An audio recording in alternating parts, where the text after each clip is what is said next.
నిరీక్షణ prayer house మరియు centre సంఘముల తరపున నీతి సూర్యుడగు యేసుక్రీస్తు నామములో మీ అందరికీ నా ప్రత్యేకమైన వందనములు.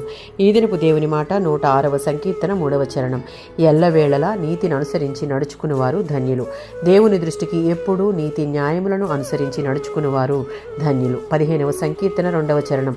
క్రీస్తులో నమ్మకం ఉంచేవారంతా నిందారహితులుగా బ్రతకాలి. మనం ఆరాధించుచున్న దేవుడు సత్యస్వరూపి కనుక సత్యాన్ని ప్రేమించాలి, సత్యాన్నే పలకాలని ఆయన ఆజ్ఞాపిస్తున్నాడు. వారే దేవుని అధికారం క్రింద ఉండగలరు.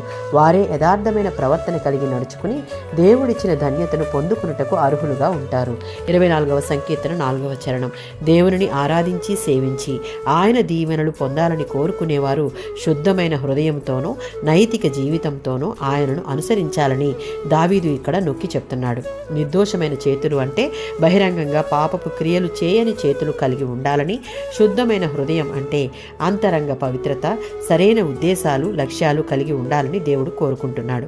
119వ సంకీర్తన 1-3 చరణాలు మరియు 112వ వచనం ప్రకారం దేవుని ఉపదేశాన్ని అనుసరించి ఆ ప్రకారంగా జీవిస్తూ దేవుని దృష్టికి నిర్దోషంగా నడుచుకుంటూ ఆయనిచ్చిన శాసనాల ప్రకారం ప్రవర్తిస్తూ హృదయపూర్వకంగా దేవునిని వెదికేవారు ధన్యులు అని వాక్యం సెలవిస్తుంది.